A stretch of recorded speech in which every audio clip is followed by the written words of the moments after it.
Hi guys, welcome back to the channel. आज हम देखेंगे हिंदी साहित्य के इतिहास लेखन की परंपरा। हिंदी साहित्य के इतिहास लिखने का सर्वप्रथम प्रयास गरसादा तासी ने ईश्वर द लाल लिटरेचर एंड ये हिंदुस्तान लिखकर किया। इसका प्रथम भाग 1839 में प्रकाशित हुआ, द्वितीय भाग 1847 में प्रकाशित हुआ। नोट: इतिहास लेखन का यह प्रथम प्रयास है। इस परंपरा को आगे बढ़ाने का कार्य शिवसिंह सेंगर ने शिवसिंह सरोज लिखकर किया। 1883 में प्रकाशित हुआ।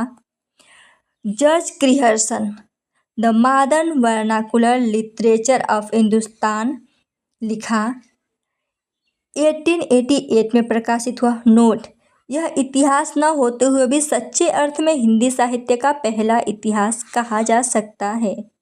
इम्पोर्टेंट: गरसादा तासी ने प्रथम प्रयास किया और प्रथम इतिहास मूल रूप से माना जाता है कुछ दृष्टिकोण में जॉर्ज क्रिहर्सन द्वारा लिखित the modern vernacular literature of Hindustan.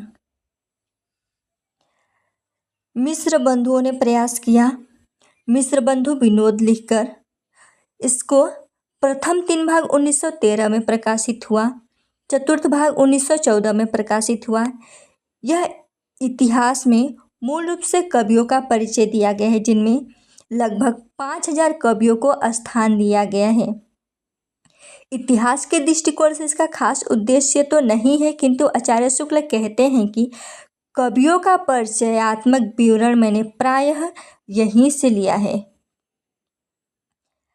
मूल रूप से हिंदी साहित्य का इतिहास जो हमें प्राप्त हुआ आचार्य रामचंद्र शुक्ल जी द्वारा रचित हिंदी साहित्य का इतिहास, जिसका प्रकाशन वर्ष 1929 है।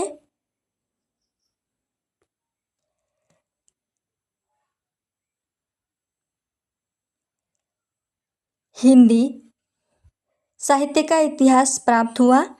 इसे नागरी पचाणी सभा द्वारा प्रकाशित हिंदी शब्द सागर की भूमिका के रूप में लिखा गया था। यह महत्वपूर्ण है, प्रकाशन वर्ष भी, तथा इसे सर्वप्रथम नागरी पचाणी सभा द्वारा प्रकाशित हिंदी शब्द सागर की भूमिका के रूप में लिखा गया था।